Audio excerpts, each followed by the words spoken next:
Hi again then guys, and welcome to a series which we haven't discussed in a while, but at the same time we kind of have, because Dirtmasters is actually one of my oldest review series on this channel. It started on Gran Turismo 6, we ran through all of the real rally cars in the game, and I had a rating system for on-road rallying, off-road, snow, acceleration, handling, all that kind of thing would be individually rated, in a similar way to how I did my first ever review series, Spirit of Le Mans, which a lot of you guys joined the channel while you watched way back in the day. However, we stopped that series once we featured all of the real rally cars, because I said that I was going to stick to that. Then we moved over to GT Sport with the newer rally cars, and of course many of those rally cars are not real.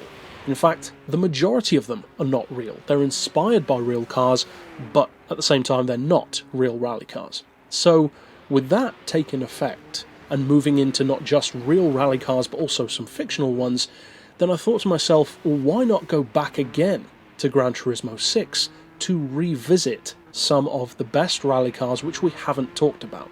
So that's why we're here. And what better way to return to the series than with a truly great, unique little rally concept.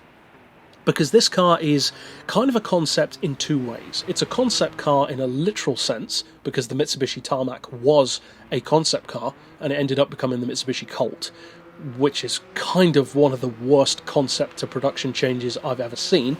Not that the Colt is a bad car, but it's nothing compared to the Tarmac.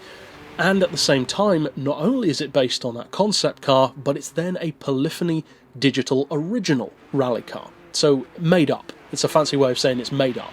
So it's a concept of a concept. And when you read up about the car in the game, they give some interesting reasoning as to why they made the car the way it is. This version uses a different engine, fictionally, to the concept. If I remember correctly, I think the real concept car had a 1.5 turbo 4. This one has an Evo engine, in effect. That's how they envision it as being. All-wheel drive, of course, just like the concept. And the reason why I think it's a shame that the Tarmac became the Mitsubishi Colt is because of the innate potential which this car had. Because if you look at what it offers, it's chunky, it's compact, it's a large hatch but not a huge one, with that small capacity turbo engine putting out thumpy power and torque with all-wheel drive, basically a hatchback version of an Evo. What does that remind you of? Well, for me personally, that reminds me a whole lot of the Volkswagen Golf R.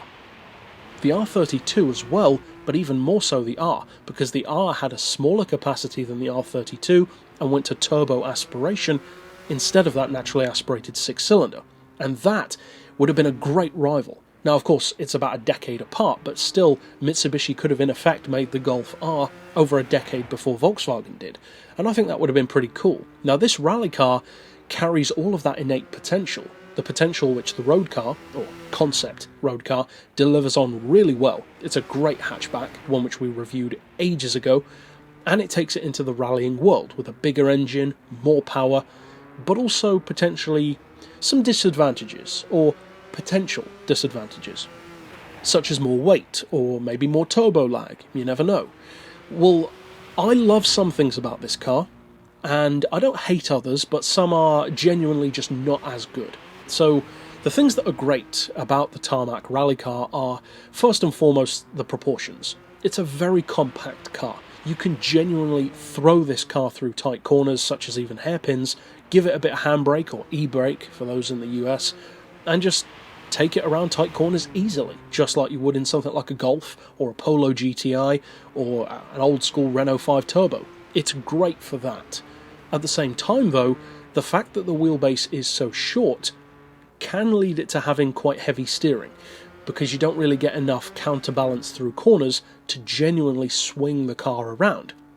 Something which, even as an example, a Ford Focus can do, because the Focus is compact, but it has a longer wheelbase than something like this does, so you can genuinely get that tail out when you need to and hold a nice drift, which for rallying can sometimes be quicker, whereas the Tarmac struggles to do that. So the Tarmac is the kind of car which I would definitely recommend using on really tight rally circuits, and especially really tight road circuits, whereas on long, sweeping, open corners, on the road it's okay, but on the snow or on the gravel, it doesn't cope with those quite as well, because it can get around them quickly, but at the same time it can definitely be outpaced, because it's more difficult to hold a drift in this car. It wants to keep straightening up because of that short wheelbase, and also because of the massive grip from the all-wheel drive system, which is great under some circumstances, not so good in others, because sometimes you want a little bit of slippage. That can help in a rally car, of course. In the Evo, it works well. You've got that long wheelbase, great counterbalance, just enough slip, and of course, likewise with many of the Imprezas as well. But as far as a spec sheet goes, having an Evo engine anyway is always a great place to start, because it means that even if you don't upgrade anything, you're pretty much guaranteed to have a lot to work with. Now, when you do fully upgrade this car, you're looking at good numbers across the board. 514 horsepower, 520 pound-feet of torque, and when you put that all into a car that weighs only 1,200 kilos, which is already less than a WRC car, that's pretty good. It's got a lot of potential. Now, of course, that is fully tuned, but even if you don't fully tune it, it's already good. It's a strong rally car, and it wouldn't be difficult to imagine, had the Tarmac become a production car, that they could have made a WRC car out of it. In fact, they could have quite nicely transitioned from the Evo WRC car into the Tarmac instead, and it could have even ended up maybe having a couple of facelifts, a new generation, a Tarmac Mark II in effect, that could have even been rallying against stuff like the WRC Mini Countryman. Who knows? That could have happened. Personally, I think the Tarmac is one of those cars which I wish had happened, because it had so much potential. It's a genuinely cool hatchback.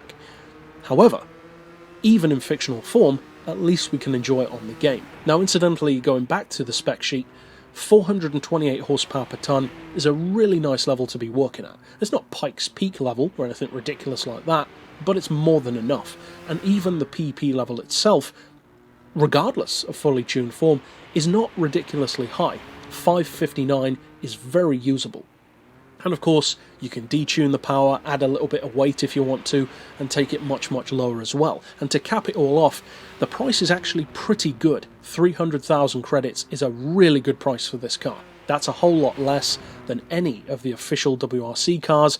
It's not the cheapest rally car, but it's pretty good. So overall, if you do get a chance to try out the Tarmac, definitely try out the normal concept version. It's a great hot hatch, but also this one. If you are a rally fan on GT6, it's an interesting alternative. You can think of it, or I think of it in effect, as the Mitsubishi equivalent of a Golf R rally car. So, definitely worth checking out if you do decide to go back to GT6 and use it. But that's it for this pick, and of course, I'll see you guys next time. But for now, as always, thanks for watching.